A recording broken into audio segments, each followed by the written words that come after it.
परी बन गई बहू। पुष्पा जी का बेटा अमन पूरे 30 साल का हो चुका था।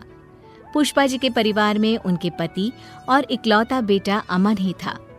पुष्पा जी अपने बेटे अमन की जल्दी से शादी करवाना चाहती थी, लेकिन अमन था कि उसे कोई लड़की पसंद ही नहीं आ रही थी, क्योंकि अमन जो नौकरी करता था उसमें उसे बहुत ज्यादा तनख्वाह नहीं मिलती थी। एक दिन सुबह के वक्त अमन के पिता कहते हैं, अरे अमन बेटा, तुम जल्दी कोई नौकरी बदल लो। इतनी कम तनख्वाह में तो तुम्हारे लिए लड़की ढूंढना बहुत मुश्किल होता जा रहा है। पापा, आप तो जानते हैं ना मैं कितनी कोशिश कर रहा हूँ, लेकिन इस वक्त तो लोगों को नई नौकरी मिलना तो दूर, पुरानी नौकरी बचाना भी मुश्किल पड़ रहा है। हाँ, वैसे बात तो तेरी ठीक है बेटा, लेकिन क्या करें, तेरी उम्र 30 साल की हो गई है और अगर जल्दी तेरी शादी हुई नहीं तो क्या होगा आगे चलकर। अरे मम्मी पापा, मैं बार बार शादी की बात सुनकर बहुत थक गया हूँ, और ये सुबह ऑफिस जाते वक्त ये सब बातें नहीं हो तो बेहतर है। लेकिन मैं भी क्या करूँ बेटा, अब मैं भी बूढ़ी हो चुकी हूँ। जल्दी से घर में बहू आ जाए, घर के काम काज में मेरा थोड़ा हाथ बंटवा दे तो मुझे भी कुछ सहारा मिले ना। मैं समझता हूँ, लेकिन मैं क्या कर सकता हूँ। कभी आपको लड़की पसंद नहीं आती और कभी मुझे। अच्छा चलो, कोई बात नहीं अमन बेटा, अभी तुम आराम से ऑफिस जाओ।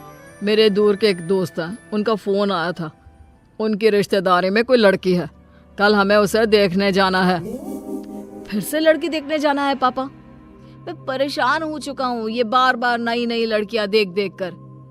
अरे अब ये तो करना ही पड़ेगा ना, तुम्हें इसमें भी कोई परेशानी है? नहीं माँ, कोई परेशानी नहीं है। ठीक है, मैं कल आपके साथ लड़की देखने चलूँगा। अमन परेशान होकर अपने ऑफिस चला जाता है और अगले दिन अमन और उसके मम्मी पापा लड़की देखने के लिए लड़की वालों के घर जाते हैं।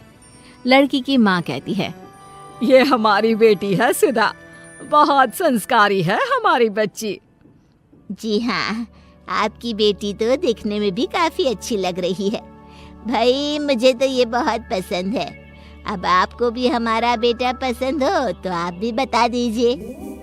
देखो बहन जी, दिखने में तो आपका बेटा भी काफी अच्छा दिखता है, बस अब यही जानना बाकी रह गया है कि आपका बेटा कमाता क्या है। मेरी तनख्वाह 20,000 है।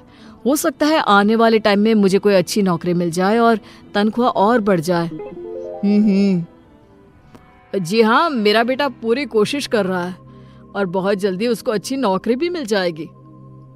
लेकिन इस बात की कोई गारंटी थोड़ी ना है, शादी के बाद भी अगर आपके बेटे को अच्छी नौकरी नहीं मिली तो। हाँ जी, आप बिल्कुल ठीक कह रहे हैं, और वैसे भी 20,000 में आजकल होता ही क्या है। माफ कीजिएगा भाई साहब, हमें ये रिश्ता मंजूर नहीं। देखा माँ, मैंने आपसे पहले ही कहा था, जहाँ आपको लड़की पसंद आ जाती है वहाँ पर मेरी कम तनख्वाह के चलते कोई शादी करने को तैयार नहीं होता। ये सारी बातें हम घर चलकर भी तो कर सकते हैं। अमन, गुस्सा करने का कोई फायदा नहीं। अमन अपने परिवार के साथ वापस घर लौट आता है। कुछ दिनों के बाद पुष्पा जी एक नया रिश्ता लेकर अमन के पास जाती हैं। अमन बेटा, देखो मेरी सहेली की बेटी है, इसका रिश्ता आया है तुम्हारे लिए। ये लोग कल ही हमारे घर आ रहे हैं। ओहो, फिर से लड़की देखनी पड़ेगी क्या? एक आखिरी बार, और मुझे लग रहा है कि इस बार तुम्हारा रिश्ता जरूर हो जाएगा। अगले दिन पुष्पा जी की सहेली अपनी बेटी को लेकर उनके घर आती है और दोनों परिवारों में आपस में बातचीत होती है। देखो, मैं पहले ही तुम्हें बता देती हूँ कि मेरे बेटे की तनख्वाह बहुत ज्यादा नहीं है, लेकिन इसमें कोई बुरी आदत नहीं है। मेरा बेटा बहुत संस्कारी है। अरे बहन जी, क्या फर्क पड़ता है अगर आपका बेटा 20,000 रुपए कमाता है। लड़का भाई अच्छा होना चाहिए, पैसों का क्या है, वो तो बाद में भी कमा लेगा। ये हुई ना बात, फिर तो हमारे बच्चों का रिश्ता जरूर पक्का हो जाएगा। बस अमन अपना जवाब बता दे। अमन बेटा, तुम्हें मेरी बेटी पसंद तो है ना? क्या मैं इस बात का जवाब 1-2 दिन में दे सकता हूँ? मेरा मतलब अभी मैं कुछ डिसाइड नहीं कर पा रहा हूँ। इतनी जल्दी कुछ भी कहना मेरे लिए मुश्किल है।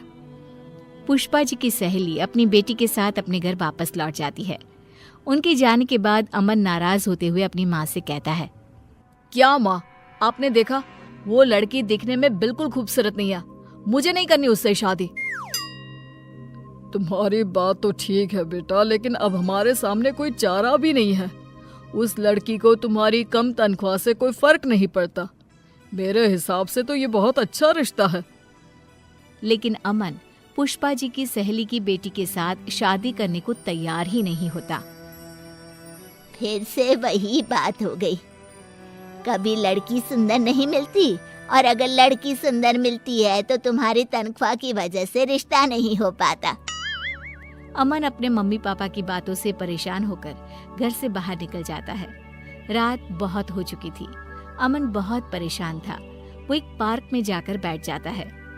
तभी पार्क में पीछे झाड़ियों से किसी के रोने की आवाज उसे सुनाई देती है।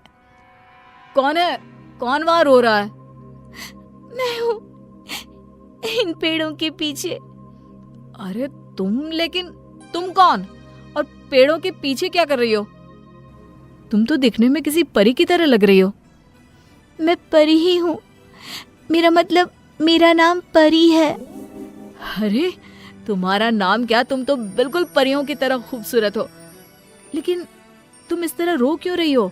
और इतनी रात को पार्क में अकेले क्यों बैठी हो? मेरा इस दुनिया में कोई नहीं है। मैं एकदम अकेली हूँ। मेरे माँ बाप दोनों का निधन हो चुका है। कुछ गलत लोगों ने मेरा पीछा करने की कोशिश की तो मैं यहाँ आकर छुप गई। अरे लेकिन तुम यहाँ कब तक छुपी रहोगी? तुम यहाँ पर सेफ नहीं हो।